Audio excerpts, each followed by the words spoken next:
Santa Clara, Placer County, up here, and of course, now down in LA. We are currently we have currently 8,227 kits or capacity to test. We have over 8,000 tests available. We have currently conducted some 1,573 tests in the state of California. I continue to reinforce that the tests are not complete, meaning the test kits do not include, in every case, the RNA extraction kits, the reagents, the chemicals, the solutions that are components of the broader test. This is imperative that the federal government and labs across the United States, not just state of California, get the benefit of all the ingredients that are components of the test. I am surprised this is not more of the national conversation. We need to focus in on these tests. I will remind you, it's not completely, well, I think it's very much in line, these tests, with you're going to the store and purchasing a printer, but forgetting to purchase the ink. So you need multiple components. And so it's incumbent upon all of us to make sure those components are intact. That said, we are transitioning and transferring those components throughout our 18 labs that are currently testing throughout the state of California. So some labs have tests but don't have the reagents. We're sending those reagents down to those labs. That's an example here in Sacramento, and we're addressing those things in real time. Quest, as you know, has been in operation in San Juan Capistrano since the beginning of the week. They have been conducting 1,200 tests a day, yesterday and the day before. As I mentioned 48 hours ago, we are looking forward to 2 new Quest labs coming online in the state of California by the end of the month, and that will provide testing capacity at those 3 commercial labs north of 5,000 tests a day. We're also looking to centralize testing locations and have been working overtime. We have another meeting today at 2:30 to consider multiple sites throughout the state of California, working with county partners to set up centralized testing sites so we can have a significant increase in capacity of testing that will aid and advance our efforts not only on efficiency but also focus on addressing the needs of our frontline employees throughout our system, to focus on the traditional challenges that they face during flu season and the traditional challenges they face with incoming patients, not just corona, novel corona cases. So those centralized facilities we hope are up and running by next week. And as I said, we're working overtime to secure the resources and a resourceful mindset to get those operationalized. In addition to that, as you know, we're still able to send tests out of state, partners with the other commercial lab, and we now have 4 other points of testing in the state of California, with Stanford doing tests now, UC LA, UC San Diego, and the City of Hope. Those 4 hospitals are also providing tests in addition to Quest, in addition to the 18 state labs. We have expectation that as early as next week, Kaiser will start testing, and we're working with UC Davis and UC Irvine to complement those efforts. So we'll go from 4 to potentially 7 hospital sites as early as next week, in addition to Quest, which will go from 1 testing facility in San Juan Capistrano to 2 additional testing facilities, we hope, by the end of the month. So I'll give you a broad overview of our testing protocols, testing capacity. They are improving, but there's still challenges, and we need to own up to that, and we need to be forthright and honest about what those are. And I'm happy when I conclude to answer more detailed questions if you have them on that topic. As it relates to the Grand Princess, 1,963 people are now off the boat as of last night. We have 511 people that we were able to get off the ship yesterday. We hope by the end of the day an additional 476 individuals will get off the Grand Princess. A substantially now concluding the more challenging part of this process.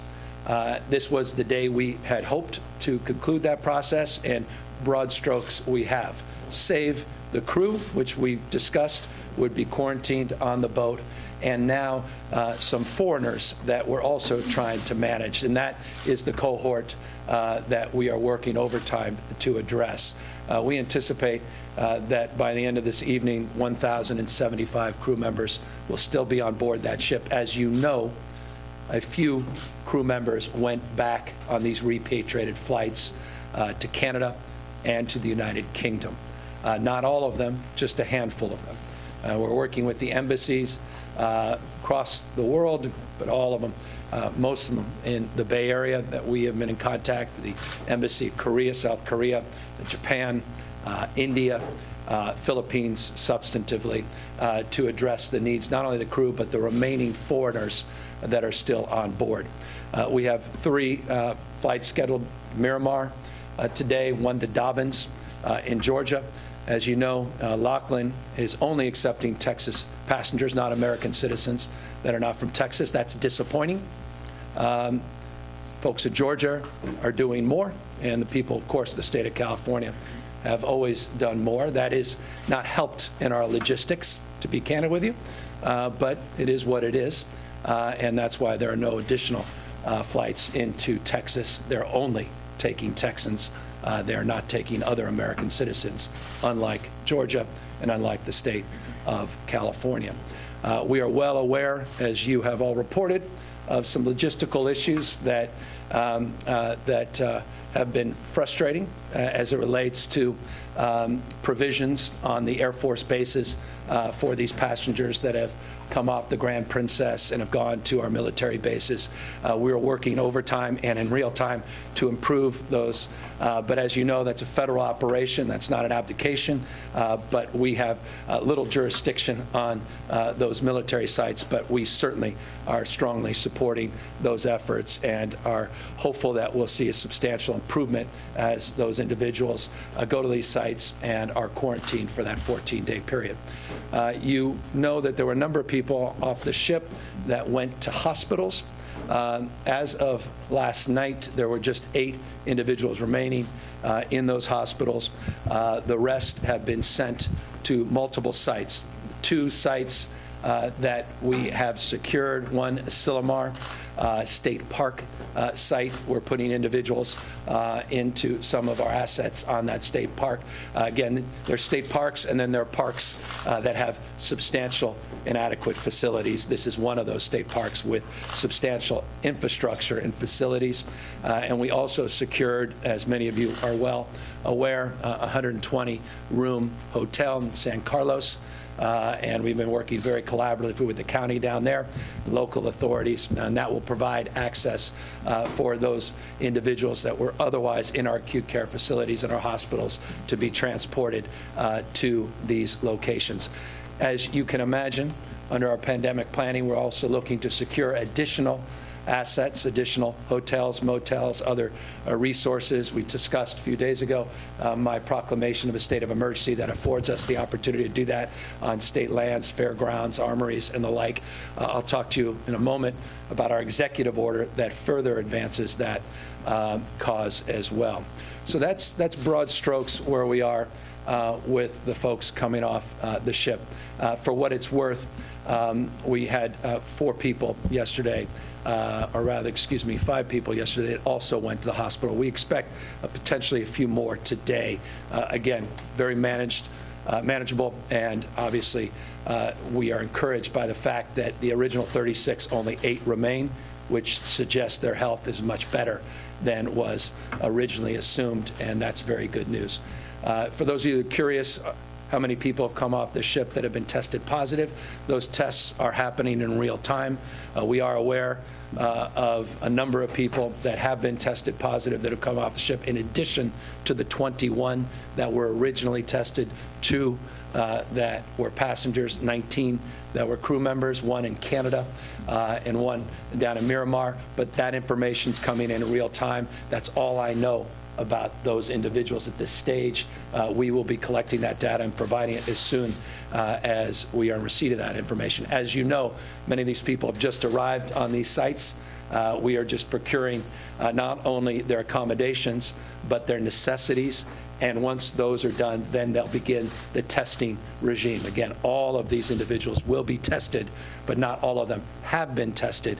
Again, this repatriation effort from the cruise ship into the Port of Oakland, into these military sites, not just in California, but across the country, Texas and Georgia, is a real-time operation. Once people are settled, they'll be tested, quarantined, and we'll have that information to provide you. We, pursuant to that executive order last night, made an additional announcement, as I referenced a moment ago, related specifically to non-essential events in the state of California. It is not only our strong recommendation, but codified in the executive order that we have directed cities, counties, private, public sector, large and small, all throughout the state of California, to no longer permit large non-essential events in this state. Sporting events, other types of conferences, music festivals, and the like, fill in the blank, and I'm happy to fill in the blank. We believe that was appropriate based upon a number of factors, not least of which our collaboration and coordination with the CDC. As you know, yesterday, mid-morning, midday, the CDC put out protocols and guidelines for a similar number of individuals, 250 or larger for non-essential gathering in the county of Santa Clara. That was just one county. We felt more appropriate to begin to advance that process throughout all 58 counties in the state of California. We've been working with our local partners, and that has been broadly supported. And while it is a directive, while it is a guidance, its legal authority is limited from an enforcement perspective. I know this is a question many of you have, but I have all the expectation that it will be advanced and will be adopted. Invariably, you're going to ask, well, what happens if it isn't? I'm not concerned about that, but I can assure you we have the tools in our toolkit if indeed we needed to move forward with stepped up capacity. We have the ability as governor to enforce, but I don't expect we'll need to do that. I think people recognize the imperative of this moment and the importance for non-essential events to limit that social interaction and the mixing of different groups, particularly for our seniors and those with compromised immune systems. And in that respect, we have also put out guidelines to limit to 10 the number of individuals in those categories that come into congregate settings, that come into contact with one another. So those are the protocols we put out. Those are the parameters. Invariably, I think you're going to see this not only across the state of California, where we have seen this pursuant to our directive last night, but across other parts of the country very shortly. So that includes all large athletic events. That includes, obviously, not just private concerts and private functions, large conferences and the like, but clearly sporting events that would impact not just the NBA with their unique set of circumstances, but Major League Baseball, which is moving towards opening day very shortly, and others. That directive is effective for the rest of this month. We will extend it as necessary, and it's likely it will be extended. We didn't want to put a firm timeline, but we want to give people a sense of what to expect. And we've been socializing that throughout the state over the course of the last 24, 40, 48 hours. It does not include, at the moment, and I can explain, and I will explain why, casinos, card rooms. It does not include right now theaters, and it does not include large parks like Disneyland. I had a conversation with Bob Iger yesterday. We've been meeting with our partners and our tribal nations. We've been meeting with leaders of those respective industries. The complexity of their unique circumstances requires additional conversation, different kind of engagement, and in real time, we're in those conversations and engagement. The reason we didn't do it was because of the complexity of their unique circumstances, but I assure you, we are moving quickly and effectively towards a resolution in those spaces. And again, this is with the advice and counsel, not only the folks behind me, but with the direct engagement of those individuals that would be impacted. They raised enough legitimate concerns and questions in the short run that we felt it appropriate to exclude them from this general order today and advance those conversations with Ernest later this afternoon, and hopefully have some clarity and guidelines in the very immediate future in terms of those venues. Final point on the executive order, there are a number of things included in that.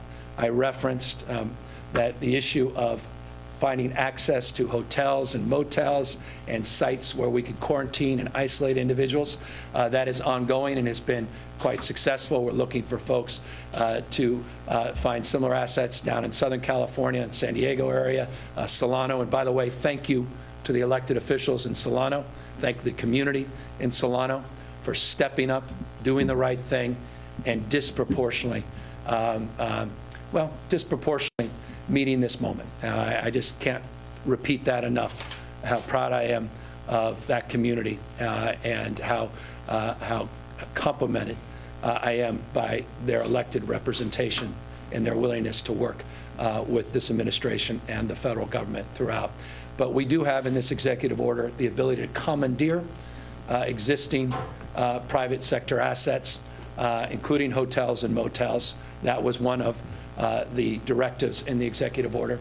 Another directive in the executive order allows for the ability for individuals that are impacted by COVID-19, the coronavirus, not to face penalty and fines associated with their tax preparation for state taxes. This is not completely dissimilar to the federal rules that were advanced by the president yesterday. We'll do the same or similar rulemaking pursuant to that executive order for state taxes. We also are looking to waive the 1-week requirement on unemployment insurance and the 1-week requirement on disability insurance, i.e. sick leave. And so we have already directed our Department of Labor to do just that, and that, again, was codified in that executive order that was signed last night. Bagley-Keene issues, Brown Act issues, folks at home may not know what those mean. Every one of you knows and understands those things intimately. Those provisions and those appropriate protections for public transparency and accountability to the public are being preserved, but telephonically, through technology and through other means and mechanisms. We laid those out. A full page of our executive order just lays out the details of Bagley-Keene and details of the Brown Act, but still provide public access, still provide the ability for the public to be notified, but still allows us to conduct ourselves at the state and local level with the public trust always front and center. And so that is another part of that executive order. I can continue, but want to just highlight two additional more substantive parts of the executive order that has to do with the issue of lab testing and scope of practice, and the issues related to EMS and paramedics as it relates to scope of practice, and the issue of being able to get retired annuitants to be part and participatory of this moment and allow folks out of state to come in and be part and participatory to meet this moment. So allowing us additional resources in respect to accessing the state rules in a way that provide more flexibility. So that's broad strokes where the executive order lies, the directive on social gatherings in excess for non-essential events of 250 or more. And we continue, in closing, to work on the essential events. And for me, essential includes schools.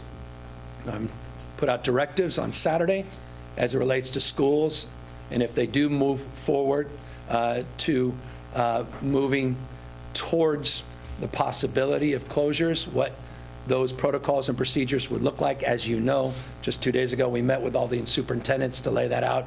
All of that is happening in real time as community spread occurs in different counties. Different school districts are impacted differently. Different schools individually are impacted differently. But we do deem that schools are essential, not non-essential.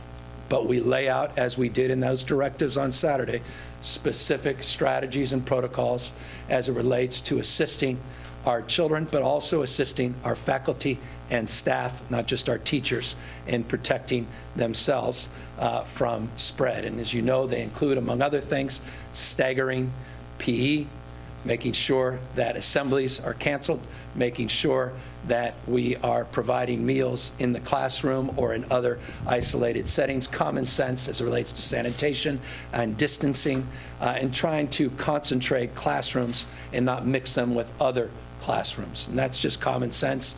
That would extend to the private sector workforce, not just our public schools as well. So just want to be clear on that, because we have seen private schools, charter schools, clearly institutions of higher learning that have begun to shut down their traditional classrooms and have turned online. We, as you know, have that capacity in some districts, but not in other districts. And I'll remind you, 60% of the students in the state of California are in reduced school lunch or meal programs, some breakfast programs as well. And as I referenced, you have some, like Merced, that 80% of that student body is in reduced meal programs. So there is a deep socioeconomic consideration. And in closing, a workforce consideration. If you are a caregiver of a loved one, a police officer, firefighter, emergency room doctor, nurse practitioner, and you have kids, and you have no capacity to have those kids at home without your own presence being there, you no longer are part of then the workforce to meet this moment. And that's why, again, we have to be very thoughtful and considerate as it relates to our education system and the broader impacts, including, if we do close, how to feed these kids and how to protect these kids and make sure they're real caregivers that are there to secure their needs if indeed they are back home. So that's where we are in broad strokes today. I will say this, and forgive me for repeating this, none of this surprises us, and I hope doesn't surprise you. I continue to try to lean in with transparency and where I think we're going. And clearly, as it relates to social distancing with these non-essential events, this is where we need to go next, and to make sure we fully implement those procedures and protocols to slow down the spread, to get through a peak, and to get through the next few months so we don't overwhelm our healthcare delivery system, and we can meet this moment, protect people, and do our best to address not just the health but public safety and economic consequences of this moment. And so with all of that said, we're happy to answer any questions. Governor, you mentioned that some of these tests don't have all of the components. Does that mean you can still use them? So do we still have the capacity of 8,000 tests if you don't? Yeah, we have 8,227 tests that we believe we have the capacity to conduct. And we are distributing those throughout our system. Not just the state labs, but these local labs. But there's 18 labs in that system currently. 19 labs are in possession of test kits. 18 are currently utilizing those test kits. To the extent there are backlogs in certain local labs because they don't have all the components, we have already engaged Quest to then begin to test those backlogged kits to the extent they don't have all the components. As of this morning, we do not have any backlogged tests. So it's a way of reinforcing that currently, because of the partnership with Quest and the nature of how we're distributing all of the ingredients, not just the traditional kits, that we currently are meeting the demand. But again, that demand is limited by the protocols and procedures that are in place. And that's why I want to say again, our intention, giving you a sense of where we're going, is to centralize our testing capacity, to partner with our counties, and to provide facilities where we can access substantially greater number of tests with all the component parts in partnership with Quest and other hospitals and labs throughout our system, including outside of the state. And those protocols and procedures are being put in real time. Again, 2:30 today, we have another follow-up meeting, and we'll be announcing in detail what those look like and how you access those. So there will not be yet the drive-by facilities that you are seeing, and many of you reported about in South Korea, elsewhere, yet. but these will be stepped up capacity for people that would allow us to bypass the current restrictions on testing that are in place today. To what extent is the limitation on testing a result of like lack of funding for county health departments? Is that a factor here? To my knowledge, that's not a factor. We're well-resourced, and to the extent that any lab and county is in need of additional resources, we are in constant contact, and we'll provide those resources. Look, from a cash-based perspective, this state is in a good position to meet this moment. We have the support of the federal government, the $8.3 billion appropriation.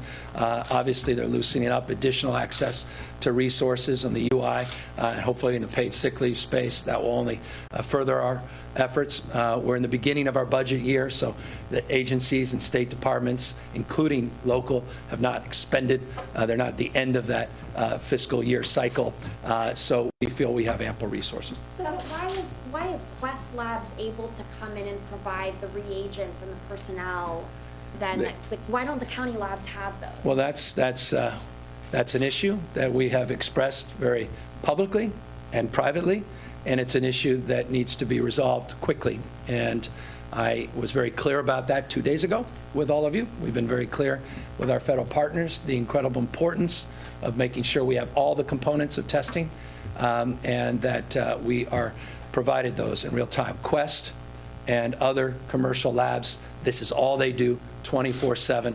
And in many of these labs, including the 2 that will come online by the end of the month, particularly here in California, these are automated tests. In essence, it's all-in-one kit that then allows them to move forward. Otherwise, it's separate components. These are more automated systems.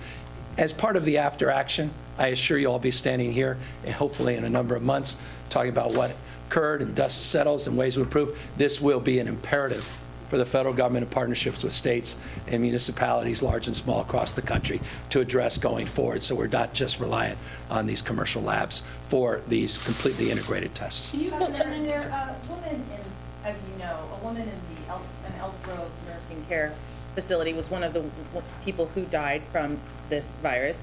Has everyone in that facility been provided a test? Do we know that there aren't other seniors in that home? Yeah, all of them. Well, we're monitoring all of them, and Dr. Galley could talk more about where they are in the protocols of testing. So we're working closely with the facility, first and foremost, to make sure that we have eyes on all the residents, making sure that the staff are taken care of as well, because we know that this is a vulnerable group, susceptible to severe disease, and our first and foremost priority is to ensure that they're getting the care that they need. Additionally, we are working to make sure that those who need testing, that we have it available, and are working with the facility to determine who will. All right, we are just listening to Governor Gavin Newsom kind of giving us the state of the coronavirus epidemic here in the state of California. Yeah, very broad look at that. We did begin the NBC4 News at 11 early to bring you the governor's comments on that. And right now, we want to transition to the mayor. Advising the cancellation or postponement of any public gathering of 250 or more. In addition, they are asking that smaller gatherings ensure 6 feet of social distancing among each other. We appreciate the ongoing support provided by the state. Los Angeles County continues to take every precaution very seriously. In response to this latest announcement from Governor Newsom, we are taking the following steps in Los Angeles County to further mitigate the spread of this virus. Number one, we will be limiting our own public meetings. This includes our Board of Supervisors meeting, where we've often had as many as 250 people in this room. Out of an abundance of caution, we will be canceling next week's Board of Supervisors meeting while we determine how to best conduct the people's business while protecting at the highest level possible. We are also looking to reschedule county events that meet the large-scale criteria. We have now canceled the Los Angeles County Air Show, for example, taking place up in the Antelope Valley.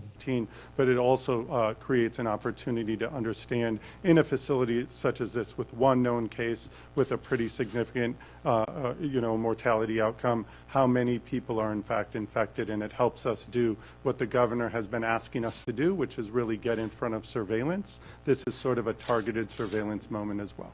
What about Governor, visitors when it coming comes in to and out? testing kits, just to understand, did we know that the other tests that we were getting from the federal government did not have all the pieces, and we just wanted whatever we could get to match with what we Not in the beginning of this process. Okay, we didn't know that they weren't. Not in the beginning of the process. Yeah, and it became clear when we had some ambiguity, we were referencing the number of test kits, and we were then getting queries back from some of our local labs saying, well, we can't use these test kits. And then obviously it led to a series of questions and then deeper understanding of what these kits were and what they weren't as it relates to the reagents, as it relates to the RNA extraction kits that weren't always a component of the tests that were being provided.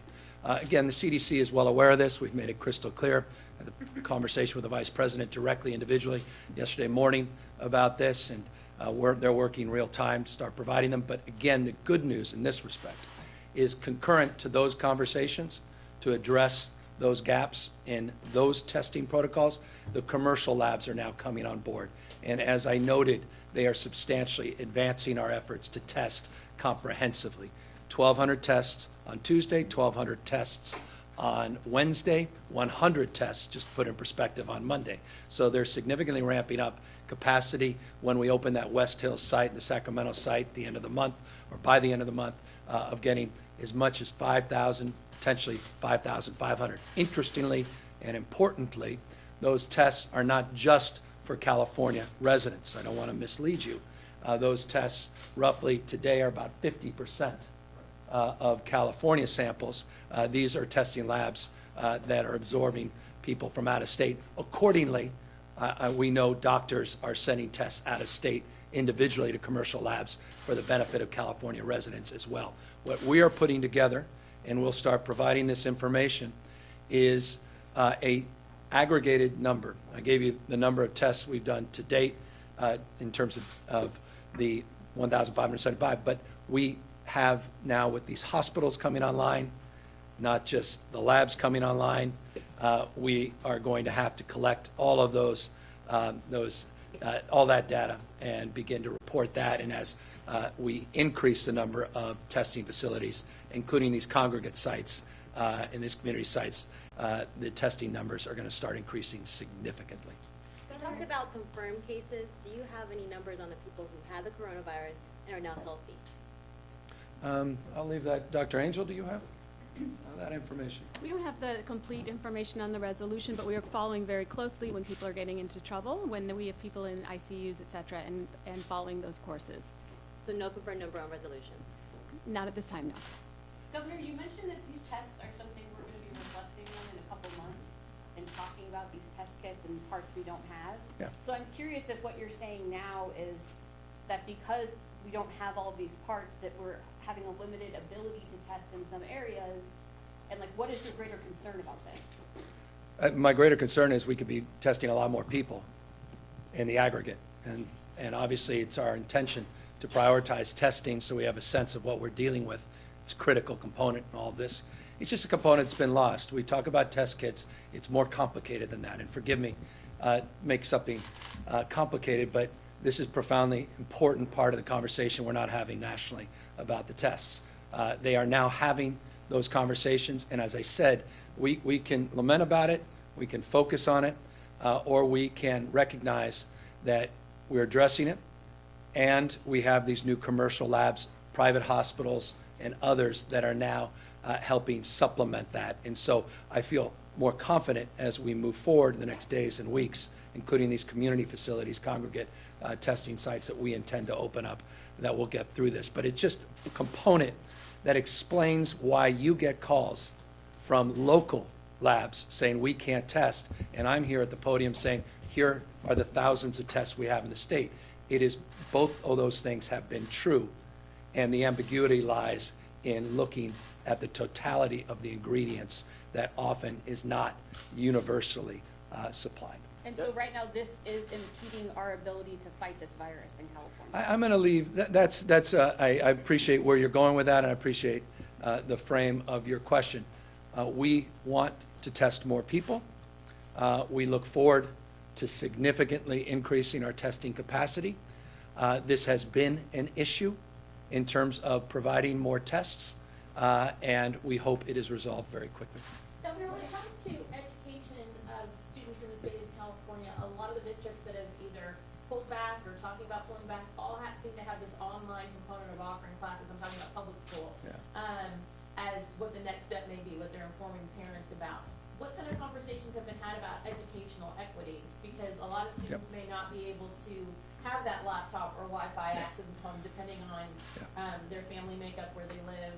Yeah, all the above, and that's why I referenced in relation to the school lunch program as a proxy for that point of view, and obviously geographic concerns, rural versus urban, dense versus communities that don't have the benefits of the components of social learning, or rather distance learning, online learning capacity and the like. So yeah, it's a point of real concern that those that can do and those that can't are unable. And so we've got to address that, and we're trying to do that, working with their superintendent. It's exactly, again, forgive me for belaboring this, why I met with all the 58 county superintendents to understand those nuances, complexities. 2 days ago, we talked about those complexities, not just being from a socioeconomic perspective in the traditional terms, but also through the lens of immigration and other lens that we have to look at: transportation, geographic distribution, meaning concentrated districts, large districts versus small districts. I'll give you a specific.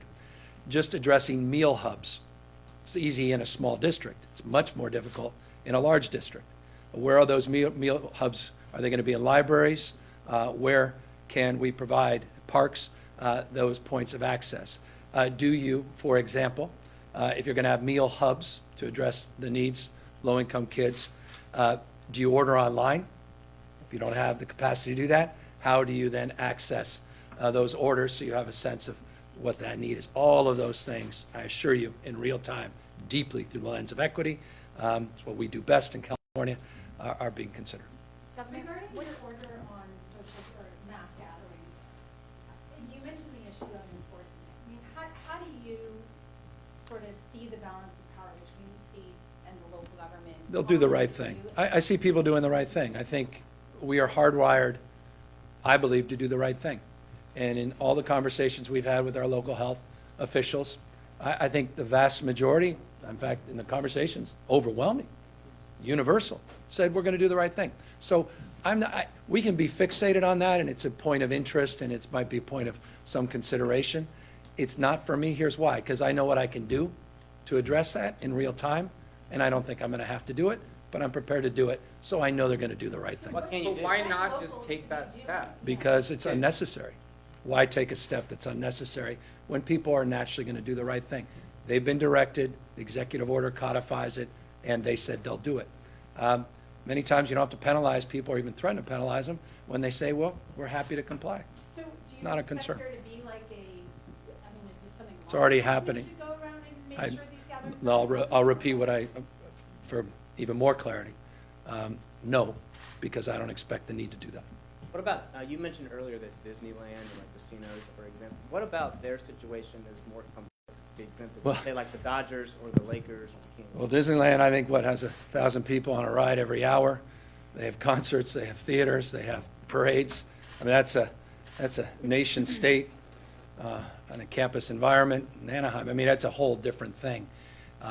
The complexity within the theater system is interesting as well.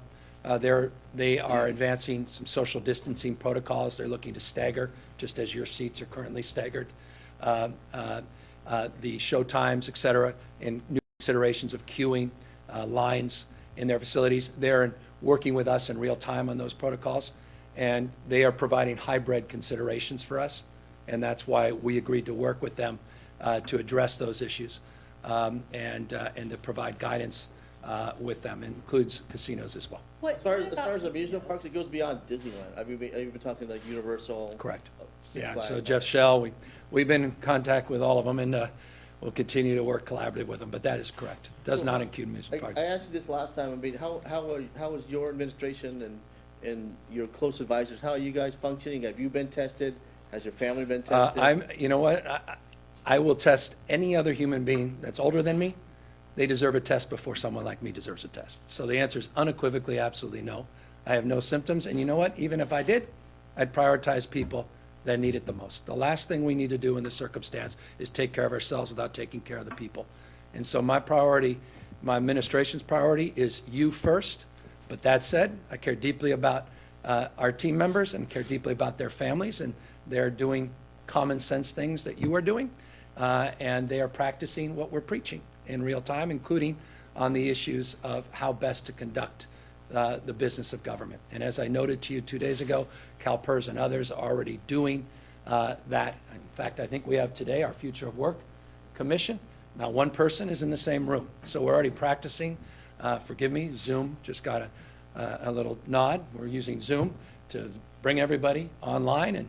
And so that's just one of many examples of what we're doing, the kind of things you and I, everybody else should be doing. So Are to your that kids end, still in how should school? things happen here in the Capitol? I mean, this is a place of mass gatherings. That's We're the working, nature of- yeah, we're working with state parks on tours, and we'll have some guidance very soon on that. But there's full groups walking around, there's 100 people up in the health committee. That's right why now. we're working with state parks, and we're going to give you guidance on that in real time.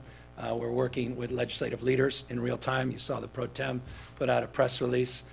We are working with her. The Bagley-King components, the Brown Act components were essential in terms of them moving to the next step. Those were afforded officially in the executive order last night, and in real time, we'll address their needs. But let me say this. We won't just address the needs of elected officials. We'll address the needs of the janitors here.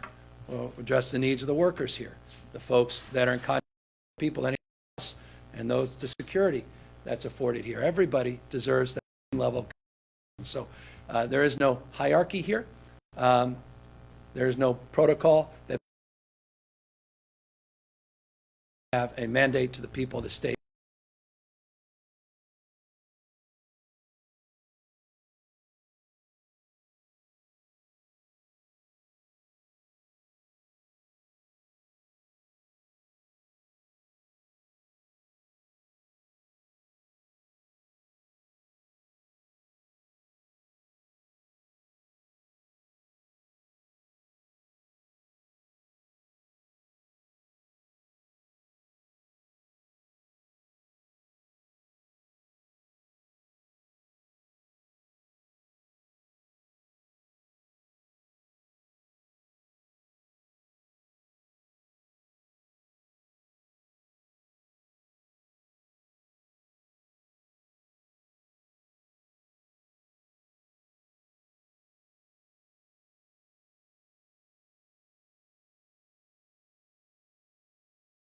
Things are being considered in real time. There is not an hour that goes by, hasn't in the last couple of weeks, where we're not on a conference call with partners all throughout the state of California in every capacity of government, at every level of government, trying to work through the anxieties and the logistics in these spaces.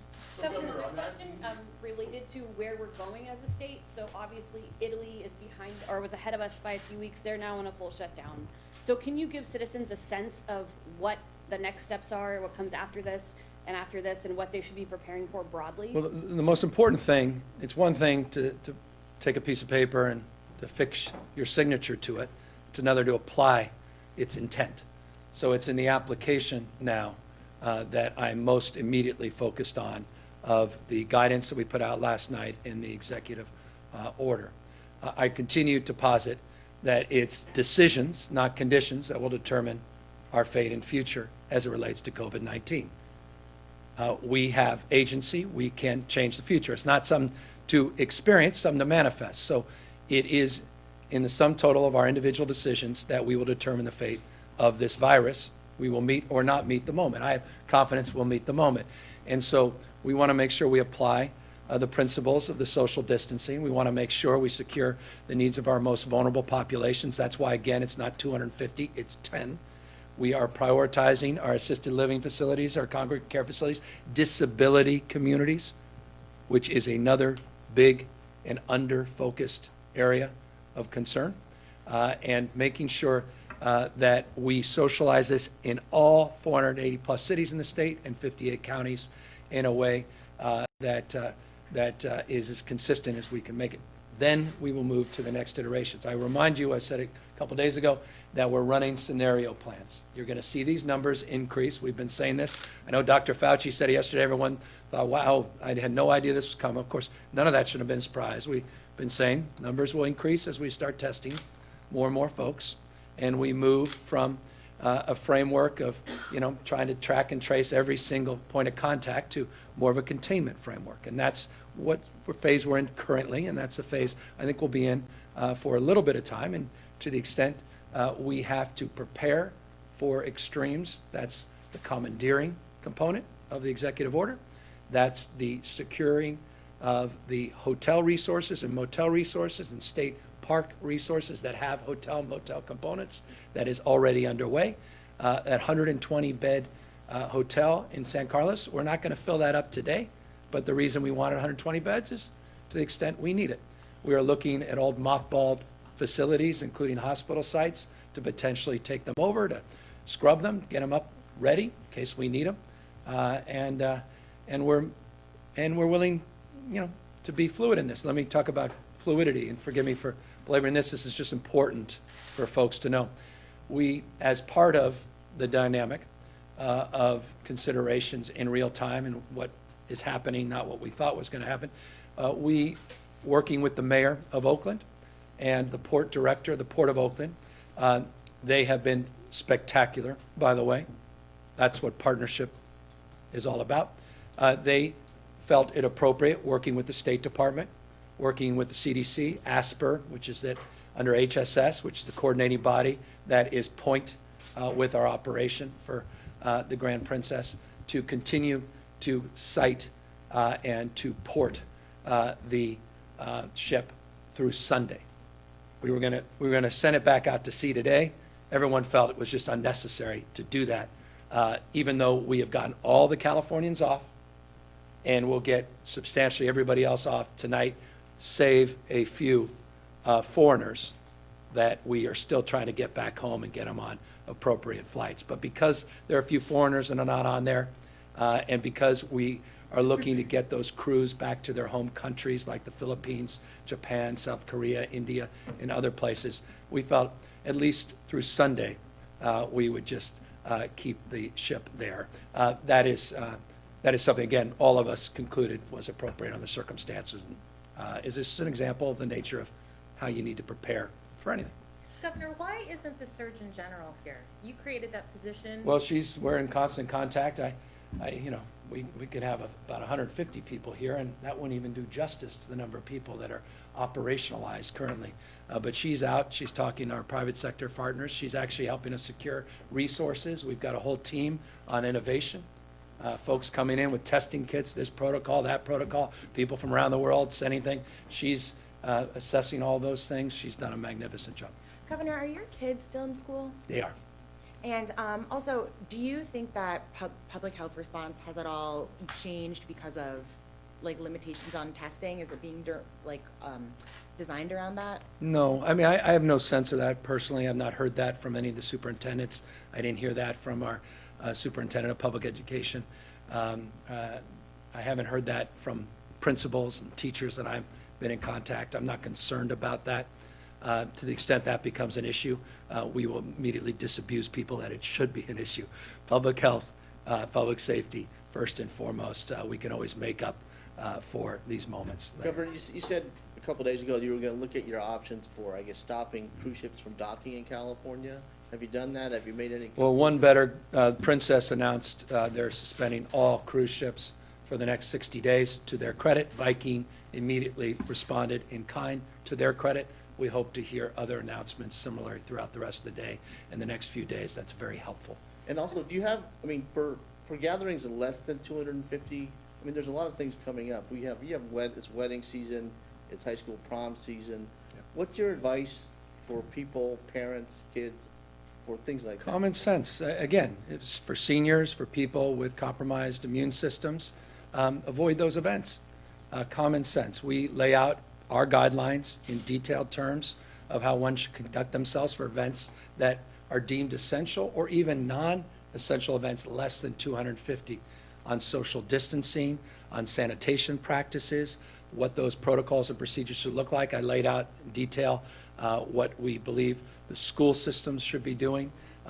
Workforce, we expect the same in terms of how desks and tables are organized.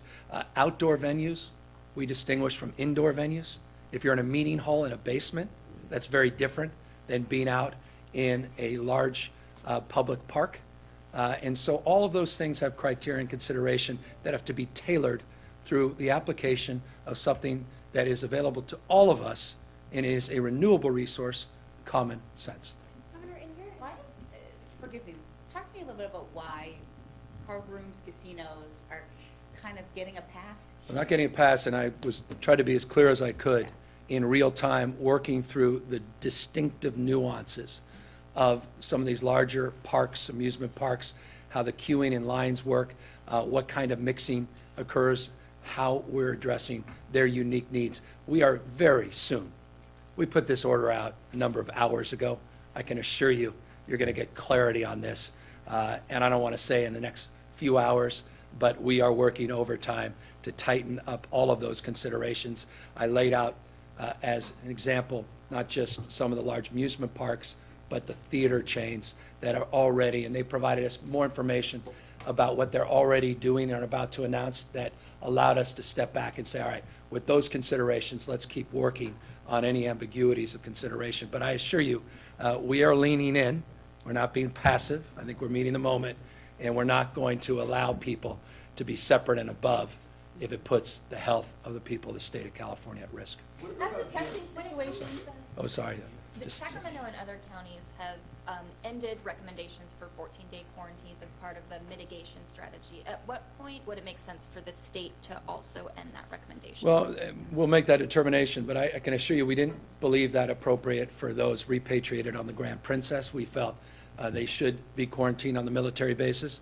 Not everyone felt that way. There were some health officials that felt they could home quarantine. We didn't think with the totality of people coming off that ship. Remember, we started with 2,421 passengers on that ship. We felt the system was not prepared to absorb that. So we'll make those determinations in real time. County by county, they're making determinations based on community spread, based on the current conditions within their counties. They are all working hand in glove with Dr. Angel, Dr. Galley, in terms of recommendations, protocols, procedures, and we in turn, of course, very directly with the CDC. So that's the fluidity, that's the dynamic of those decisions. as the testing situation improves in the state, if we were to have another cruise ship situation, would the goal be to test everybody on board before you let them? I think the most important thing we did, and Dr. Red, who was part of the Diamond Princess efforts versus the Grand Princess, this is the model, not the Diamond. They tried to quarantine people in that ship for that 14-day period. More people came into contact with the virus as a consequence. You want to get people off the ship as quickly and effectively and efficiently as possible in a way that doesn't just impact them, but the community and communities you're bringing those people into. And that's a combination of the protocols and process and procedures. So it would be my intent, unless those tests can't be done within minutes or hours, that we remove people as quickly and efficiently off the boat. But we hope not to be back in this position, because I can assure you, this has been a large operation.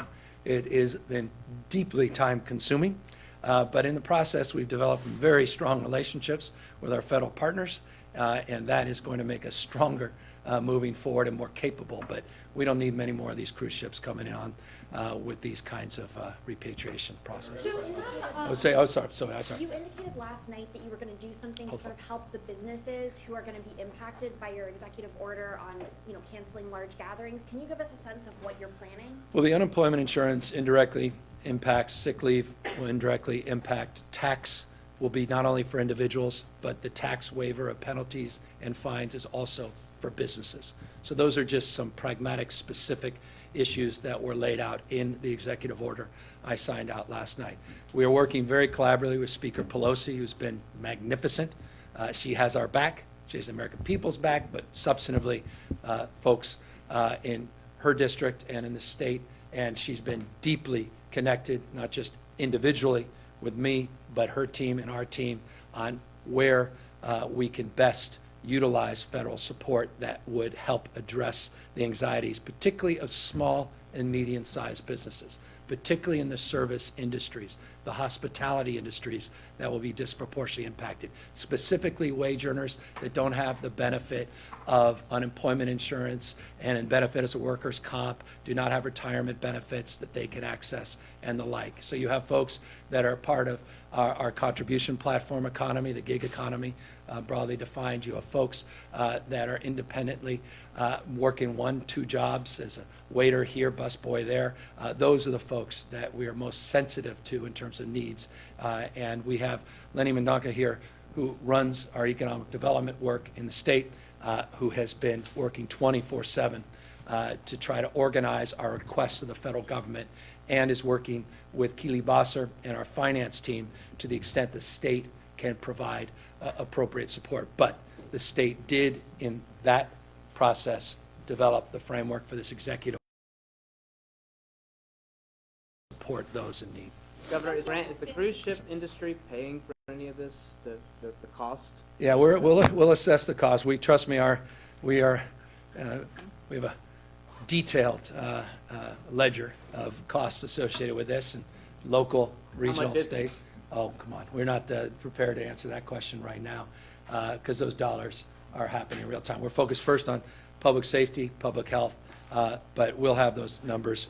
And to the extent, cost, I can assure you, this was substantive the conversation I had with the President of the United States and the Vice President, that's not a factor as it relates to taking care of American citizens. It was never going to be a factor with the repatriation of those 6 flights, not ships, that originally came into the state of California. While those may have been discussions, we were absolved of any anxiety related to those repatriation missions. That's not an impediment in terms of doing the right thing. Some people have been very critical of President Trump and his administration's response to this pandemic. You have been very critical of him on other issues, but not on this. Why? Because I'm working to solve problems, not create problems. I'm willing to put aside our differences on a lot of issues to meet this moment so I can meet the needs of the people of the state of California. And I think we're better off when we're working partners, not sparring partners. And I call balls and strikes. I think you guys have heard that from me on ad nauseum occasions related to wildfires, related to earthquakes, and I've been consistent. When we are working well together, I express it. When we're not, I'll express it. And I have nothing to say to create a wedge, because I would be lying to you. I'd be making something up to fulfill some political lane or some political purpose. And I'm not here to solve for politics. I'm here to solve for public safety and public health. We have a question on the phone, Governor, if you don't mind. Right, thanks. We have Laura Mahoney of Bloomberg Law. Hi, this is Laura Mahoney of Bloomberg Law. Hey, are you quantifying or looking at what the economic impact would be to state revenues? And then are you considering any kind of other economic stimulus type measures to address the downturn in the economy that this could? So it was just a few weeks ago. Let me answer that specifically, but first let me contextualize the world we're living in. I gave my State of the State a few weeks ago. I made the point where I have 119 consecutive months of net job growth, record low unemployment, record reserves, bond rating that's the highest it's been in 2 decades, and running an operating surplus that we estimated conservatively at $5.6 billion. I mentioned 48 hours ago that we had anticipated a slowdown in the growth of the American economy, and we had referenced, or rather, we had incorporated that into our January budget. I referenced to a number of you individually, now I'll do it as a group, that our December and January numbers as it relates to the S&P and where we thought the markets would be are actually higher than we had projected in our January budget, and that we had a good month or two of cash revenue that exceeded some of our early projections. We are uniquely positioned to meet this moment. That said, the economic disruption is profound and it is real, and clearly it's going to have an impact on our state treasury. too early to determine what impact. You watch the markets like watching, whatever you watch, but it's, when I sat down this morning, it was down 2,000. When I got out of the meeting, and 10 minutes later, it was only down 1,100. So if we live in that moment of anxiety, then my answer may change moment to moment. But I can just say this. As of yesterday, we're about 12% off our projections on the S&P. As I noted, the S&P was about, 3120 is where we expected to be at the end of Q1 of this year. It's obviously not at 3,000, not on 3,100. But 12% is not 70%. It's not even the 20% that was identified through the bear market identification yesterday. So we're assessing that. Again, we're in a unique position. California is a nation state. It's a dynamic economy, but it is an international state in this respect. We are interdependent. And trade and commerce in our ports of Long Beach, ports of LA, obviously we're number one in two-way trade, number one in manufacturing. That is going to impact the state of California. No one's naive about that. And of course, we're a dominant tourist economy. Hotels, restaurants will struggle. All the conferences, tech, and the like that are canceling large conferences, all that will have an impact. All that will be assessed. But I'd rather be in our position, candidly, than many other states that were already running deficits and already running in the red in terms of the general direction of their economies. So are you revisiting yet any of these kinds of Everything's programs being and revisited things that you- in real time. You can imagine. Keeley is not just saying, hey, I'll come back in May and then we'll think about it. She is meeting with people 24/7.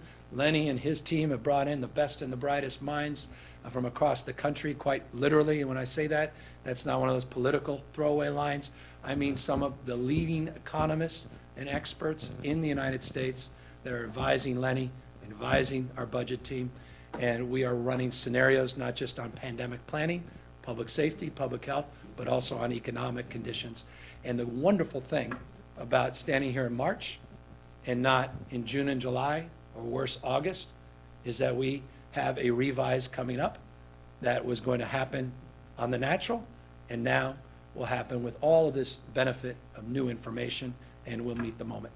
Governor, I know obviously we're in this right now, but initially, how do you think the state's response is comparing to past, health emergencies, SARS? I think we're doing I can't, I've been here, 8 years, 9 years now, lieutenant governor, so I don't have the benefit of decades ago, but I do have the benefit of former Governor Schwarzenegger providing me information of considerations as it relates to our pandemic plans and some of his unique experience.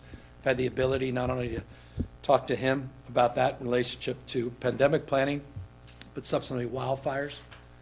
Governor Davis, the same on wildfires. Clearly, obviously, Governor Brown, and being a student of our reactions in 2015, 17, and 18, as we had the three of the worst wildfire seasons we've had in our history.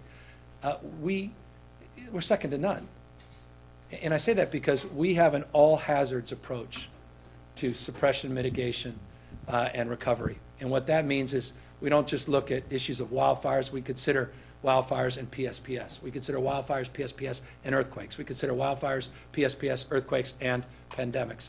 And the protocols and logistics and the operational construct is very similar in those responses as they are in this response. That's why Mark Garaducci is point down at the Grand Princess, working on logistics, his partnerships, hand in glove, not just with FEMA, but with the federal military personnel working on these Air Force bases for other reasons and purposes. So I feel like the state is doing everything it can, and there's always areas for improvement. You'll find them. We'll find them before you find them.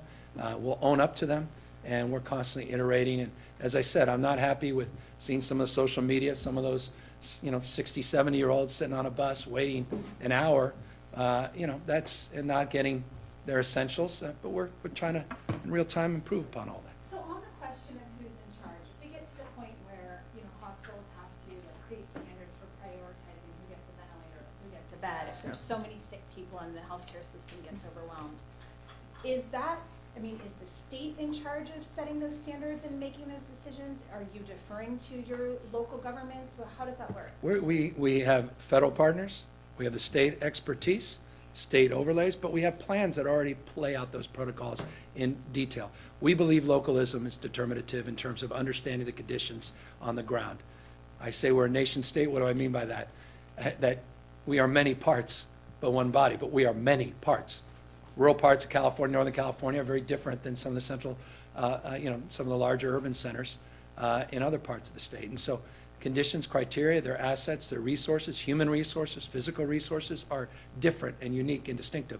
And so what we do is we are informed by locals, and then we supplement our support with the state and federal government, and we work hand in glove collaboratively. But in each instance, we have incident command protocols that are very prescriptive and well established. As I related to you on multiple occasions, including today, ASPR is the organizational construct working with the CDC that's incident command on the Grand Princess. So you look at that hierarchy of prioritization depending on what the incident calls for. So as it relates to a cruise ship, it calls for a certain command structure. As it relates to, and we'll have to fill in the blank in your scenario, we will have similar construct that is well established and resourced by personal relationships that frankly are more important than anything that exists in a large binder. And that's why I'm very grateful for these folks that are on the phone 24/7 building trust at the local level. Last question, if there's one. Well, I'll take advantage of that. Thank you all. I hope to never see you again, but for the better and more enlightened reasons, but we'll probably see you tomorrow. So thank you.